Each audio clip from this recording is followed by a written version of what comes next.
How to turn this into this is not magic but technique. Let me show you step by step how to make mango caviar using reverse verification method.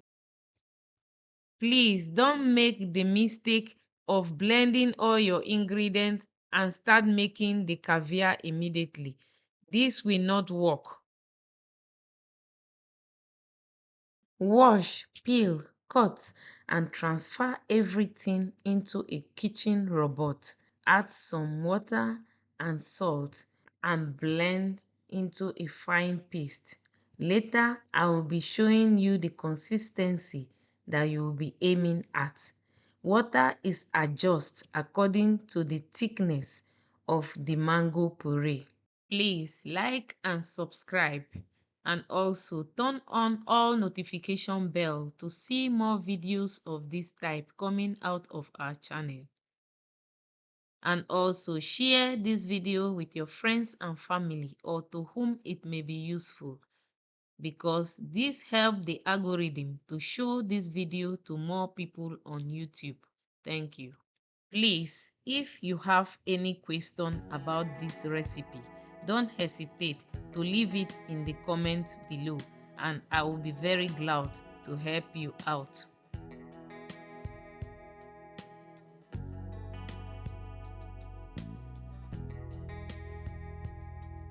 Make sure to stay until the end to see step by step how this is made, and good luck in making this caviar, and let me know how it turns out.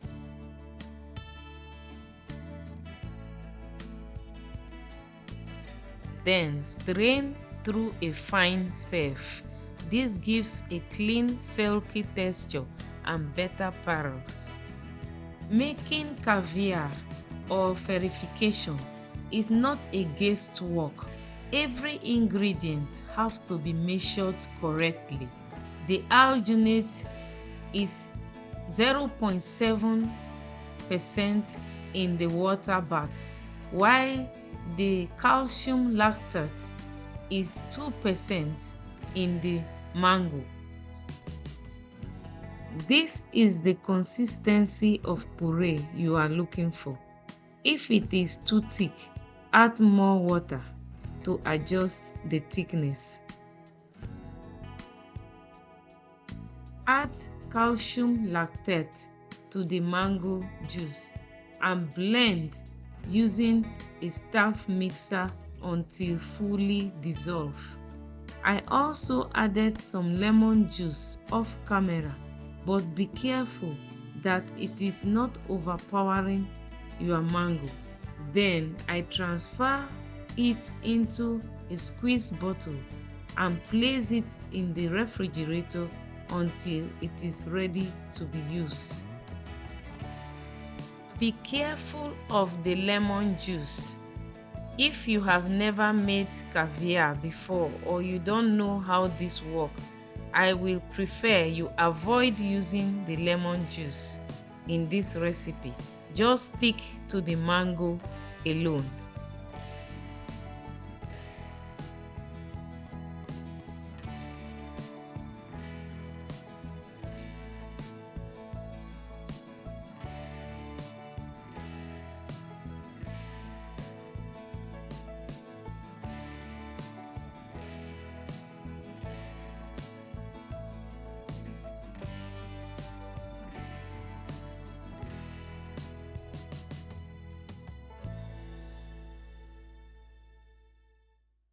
To make the bath, I am using bottled water to avoid extra calcium.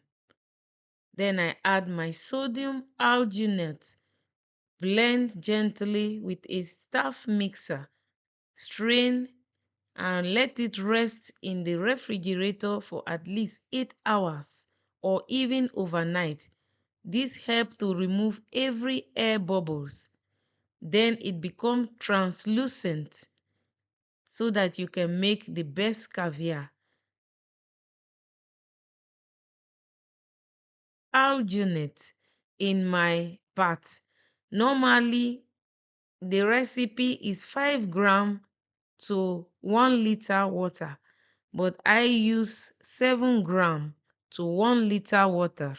I find this the perfect for me. If you make it too thick, your membrane will become too thick, and if you make it too light, you will have difficulty in sealing it. So this is one of the problem that most people find when they are making this caviar. To form this caviar, I'm using 3 kitchen tools. Make a beautiful ball shape. Dip the spoon into the alginate water and take a little of it. Then squeeze the bottle of mango and make that round ball shape, and then slowly dipping the spoon into the alginate bath and then release to form that fairy ball shape. After forming the caviar, rinse using clean water. Then add some sugar to water, or even the mango juice will be better. Transfer the caviar into the juice to preserve it until time to serve it. Serve this with shrimps or dessert, and make sure to check out the next caviar video on the screen.